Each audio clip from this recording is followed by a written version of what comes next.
What's going on, FG fam? Welcome to another episode of the Cincinnati Bengals franchise on Madden 21 Next Generation here on the PS5. And in case you missed it, on last Thursday, we had a 5K subscriber celebration stream. So first of all, I want to thank you all who made it out to that stream, contributed to the subscriber base here at Franchise Gaming. I am very much appreciative to all of you. But let's get into this Cincinnati Bengals offseason. Make sure you guys drop a like on the video. Subscribe if you're new to the channel for the love of franchise content. It's all we do here as we get through some of the retirements. And there were some big ones. Patrick Chung, there was Matt Ryan, Drew Brees, a couple of great quarterbacks leaving the league. Jason Kelsey is now out of the league. Golden Tate, Greg Olsen, some guys I grew up watching myself, all out of the NFL now. As we go through this list of retirements, one of my favorite Dolphins of all time, Rashad Jones, is now gone. Des Bryant retires. Joe Flacco, Steven Hauschka, Matt Moore, one of the best backup quarterbacks ever. And of course, some big high-profile head coaches in Pete Carroll, Mike Tomlin, and Bruce Arians all retiring. So then it was time to get into the re-sign phase. And Billy Price was up there, and the only way I was going to bring him back to the Bengals is with a very, very cheap contract and absolutely no guaranteed money. So he tried to do that, but unfortunately, Billy did not want to sign for that. And, you know, rightfully so on his part. Archer Colbert, our backup quarterback who came in and played so well for Joe Burrow, we had to bring him back, and he didn't even want a lot of money, so it was quite easy to bring him back. Same with James Ortiz, the backup right tackle, 6'5", 307, a big body. Gotta bring him back into camp, see what he can do in the preseason. Jerry Canati, a running back that we brought in as a UDFA last season.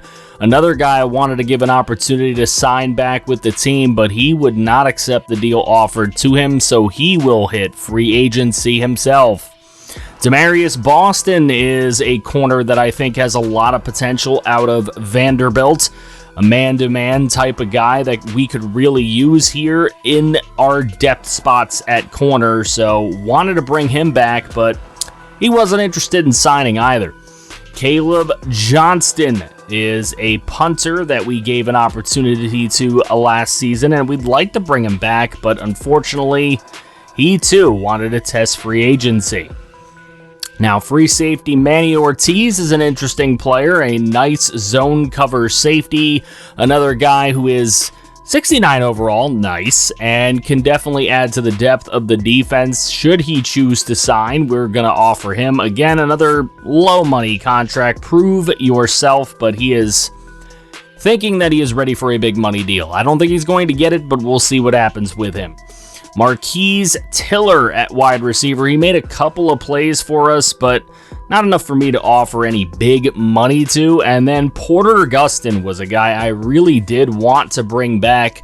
He made star dev on our squad last year, but he wasn't interested in the offer that was put forth towards him either. Then a couple of receivers coming up here. Jawan Massey being the first, and the only way that Massey was going to come back to the squad is with a cheaper deal, because Massey really wasn't a big part of the offense last year. Despite being pretty good in preseason, he never really got it done in the actual season, so he did not accept his low money offer either. Then we had Victor Merritt. Now, Merritt made a couple of more plays than Jawan Massey, but again, didn't make enough to warrant the contract that he wants. 3 years, $11.5 million. I'm just not going to pay about $3.5 million for a guy that only had about 25 catches last year. That's just not going to be a wise way to spend some money. So, taking a look, see if he'll take 1.7 mil for no bonus. He would not take that. He wanted some guaranteed money. Now, Christopher Meekins is a guy with immense potential coming out of Northern Illinois, our best UDFA possibly ever. We have to try to get him back. Didn't really know where I wanted to go with his contract. I thought if we could get him for a bunch of years, that we could keep him here for a really long time, and he would be worth a lot more later on when he probably should be getting $8 million if he reaches his potential, and he'll only be making about 3.9. But we end up not actually offering him a 7-year contract and just kind of giving him what he wants here for a guy who can make the catches, run really nice deep routes, and has enough speed to really get open on a consistent basis. And he's proven that in his time here. At 6'1", 193, a 23-year-old with superstar development, that is a guy you want to keep on your roster, so why not just offer him exactly what he's looking to get? I would have loved to have put more years on this contract and kept him, but we gave him exactly what he wanted, and Christopher Meekins would sign with us. Then we were taking a look at Darius Phillips, the corner out of Western Michigan, 26 years old. A lot of guys in chat told me he wasn't going to be worth keeping around at all, but I wanted to try to offer him something, but he wasn't into the deal, so we were fine with letting him walk. But the one player that we had to get to come back was one Jesse Bates out of Wake Forest, the 25-year-old superstar safety, 6'1", 200. He's got a great body for the position and obviously has been a captain and great player on this defense for a little bit of time already, and we wanted to bring him in for a ton of years, but again, chat was telling me there was a great chance that he would decline if we did that, so we were trying to give him kind of what he wanted to get from us. And as it turns out, he went ahead and declined the contract. So we had to go ahead and just franchise tag him. And Jesse Bates on the team, whether he likes it or not. Then I want to show you my reaction to the first player in free agency. Fred Warner hit! So after Fred Warner surprises me by being on the free agent list, we go for Orlando Brown. That was our number one target at left tackle, trying to get him to go to left tackle, move Jonah Williams to right tackle, really solidify that line by also maybe signing Wyatt Teller here. That would be another great signing for us. And then make sure that the defense gets better in some way by bringing Fred Warner to the squad as we try to outbid the Indianapolis Colts. We do bring in Fred Warner, however, Orlando Brown snubs us and decides to go elsewhere. So now we try to open up some money in the free agency period, and we do that by making some trades. Trey Waynes and a 7th round pick, pick number 205. We get pick 69, nice, with that trade right there. Then Trey Hopkins, somebody wanted him, and it was the Broncos. We could trade Trey Hopkins and pick 220 over to the Denver Broncos for pick 82, so a couple of 3rd round picks coming our way, and we are greatly going to use those. Then we have Geno Atkins, obviously been a star on the team for a really long time. We get a next year's 3rd from the Chicago Bears for him. We had no use for him anymore. We want to bring in an injection of youth at the position. Jair Alexander would be who we would go after with the money saved from those trades. Tons of money saved from those trades, and Jair Alexander is who we spend it on if he'll choose to come in. Jonah Williams has his 5th-year option come up, and there is no way that I am not going to accept this. We have got to accept the best lineman on the team currently's 5th-year option. Wyatt Teller does come to the squad, and so does Jair Alexander. So team is looking fire right now. We have trade offers for Von Bell, but I don't like any of these enough to actually part with him. 3rd round pick and a 5th round pick ain't gonna get it done for me. That's a 3rd round pick next year. The 3rd round, 6th round from this year from Atlanta isn't gonna do it either. And then Carl Lawson, way too good of a player for either offer from the Patriots or the Falcons. Just not somebody you could see from the reaction on my face was not gonna do those deals. Signings. We get Warner, we get Alexander, we get Teller. Those were the three big signings that we were looking to bring in. Colin Kaepernick does go back to the Indianapolis Colts, the team he just won the Super Bowl with. He will stay with them. Rashad Penny was the big free agent in the running back position to go. He goes to the 49ers. Steven Sims to the Texans with Deontay Harris to the Washington football team. David Njoku signs with the Jaguars, and Nick Boyle, the superstar tight end, going to the Falcons. Orlando Brown chose to go to the Colts instead of us. Laken Tomlinson gets signed. Matt Paradis, Mike Pouncey, Nick Martin all getting signed on the O-line. Alex Kappa, Billy Price going to the Panthers. J.J. Watt is a Falcon now. Brandon Graham back to the Eagles. Porter Gustin to the Chiefs as we lose him in free agency. Bilal Nichols finds a new home. Uchenna Nwosu to the Colts as well. Dietrich Wise to the Seahawks. Tack McKinley to the Titans. Ashawn Robinson finds a new home as well. Von Miller back with the Broncos as his ego was not stroked by any other team. Harold Landry to the Giants. Big signing for Big Blue there. Chris Harris Jr. going to the Steelers. Giants also get Kevin King. So adding to the defense is New York. They'll be pretty scary. Minkah Fitzpatrick, you can tell by my reaction, horrid spot for him to go. He goes to New England. I hate seeing it. Clinton Dix to the Steelers. That is their Fitzpatrick replacement. And Justin Reed going to the Colts. So the Colts spending some big money in free agency to get some big players in. And we know that they tried to get other ones as well, as they were really big on the Orlando Brown, Wyatt Teller sweepstakes. So we take a look here at pick offers for our pick at number 28. And I didn't like any of those offers. And we saw an opportunity to get a left tackle in Brett Dempsey. Josh Willis looked really good at right outside linebacker, an early first in the mid-second. That was something that we had thought about at pick 28 in the first. But there was also Isaiah Norton at strong safety. And who knows?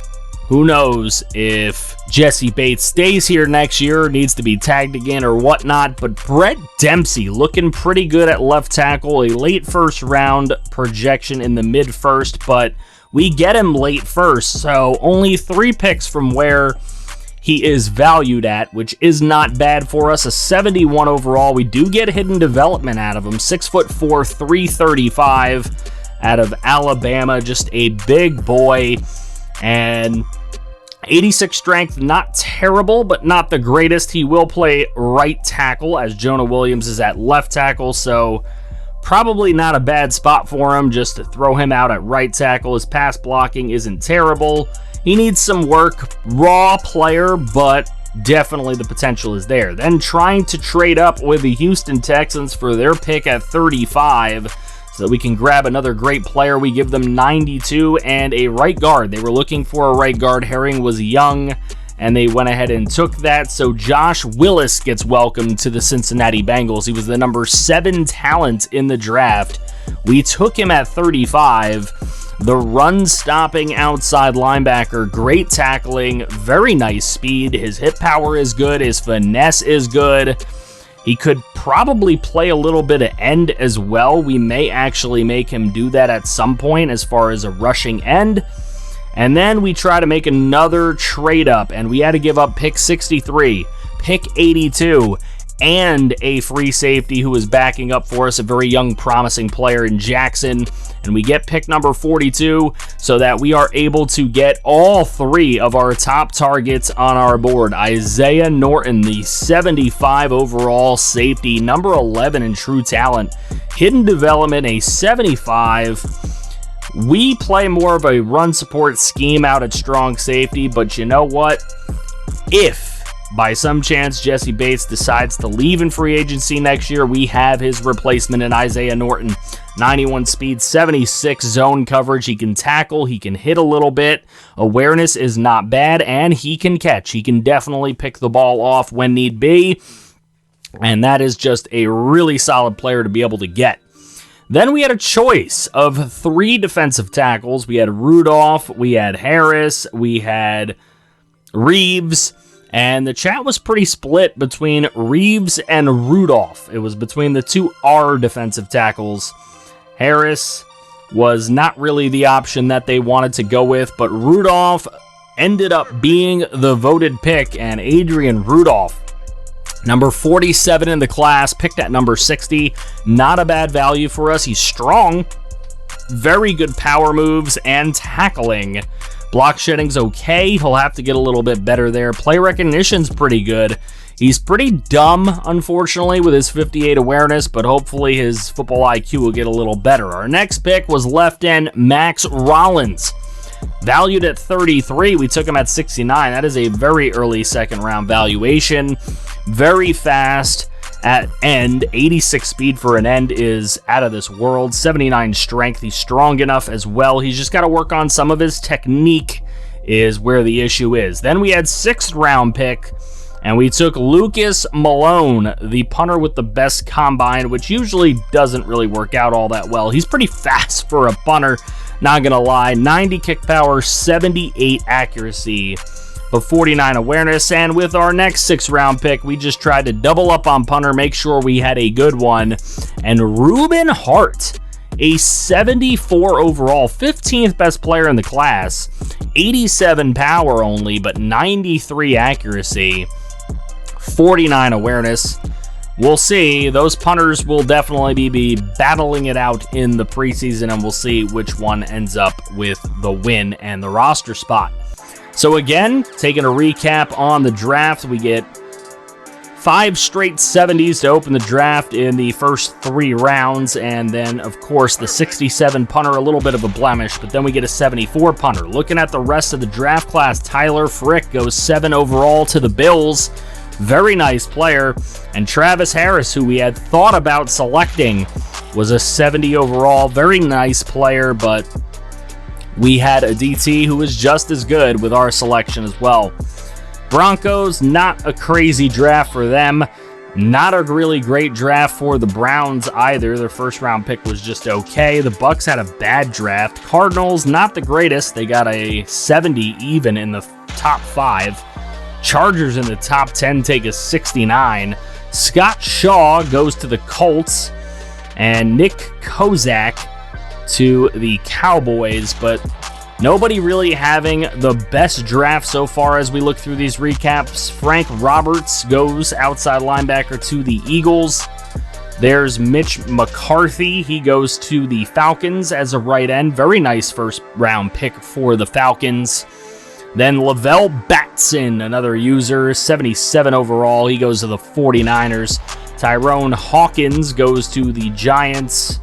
Giants actually have a very good first few picks. They're the ones that get Sheldon Reeves. Same overall as the defensive tackle we took. Little bit higher strength, a little bit higher power moves. But all around, the same type of player that we got. I'm not upset either way. We would have had Reeves or we have the guy that we have. It's really not much of a difference, to be honest.